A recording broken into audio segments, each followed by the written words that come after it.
Hiya there and welcome to Trains, Planes and Automobiles. Right, what I'll be talking about today is the 1934 HMS Snapper coastal submarine.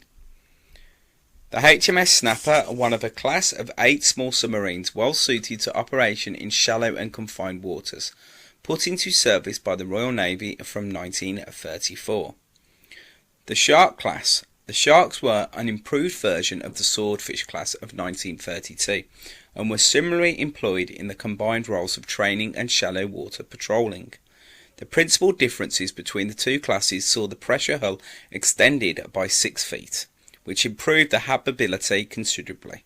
Some of the rather more complicated machinery was simplified, and the unnecessary disappearing mount for the 3-inch 76mm gun, which added a great deal of top weight and though reduced stability on the surface, was removed and deleted.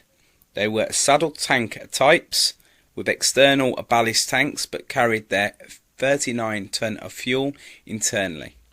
Their operational depth was 300 metres or 91 metres, and they had considerably better performance than the coastal submarines of other nations.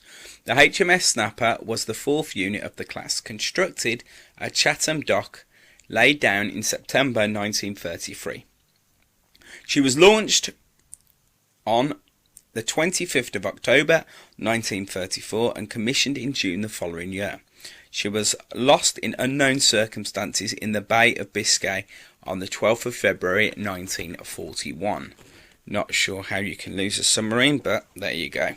Right, apart from the Swordfish and Shark classes and a small number of First World War H-21 still in commission, all the British submarines of the period were of 15 tons or larger. The small boats were originally intended primarily for training purposes, but it became clear on the outbreak of the war in 1939 that they had to be in combat role too, particularly in the North Sea and in the Mediterranean. However, attempts to harass German submarines returning from patrol by laying in wait for them off their home bases proved to be an expensive mistake. In all, 7 of the 12 boats in the two classes were lost in 1940. The most successful of them in combat was the HMS Sunfish, which sank 4 enemy ships. She was sunk in a tragic accident involving British aircraft while she was on her way to the Soviet fleet on loan in July 1944.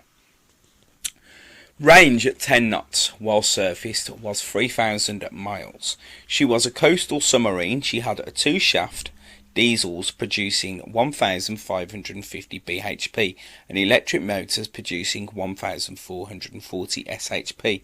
She had a length of 63.6 metres or 208.7 feet, a beam of 7.3 metres or 24 feet. She had a weight of surfaced of 768 tons or 960 tons submerged. She had 39 staff and she had a speed of 14 knots surfaced and 10 knots submerged. So that was a few facts of the HMS Snapper, which was a pretty fast submarine for its day. Even in modern terms, it would be very slow now, but it was a pretty damn good submarine for its time. So thanks for looking. Please like, comment, subscribe, and that was the HMS Snapper. Bye bye.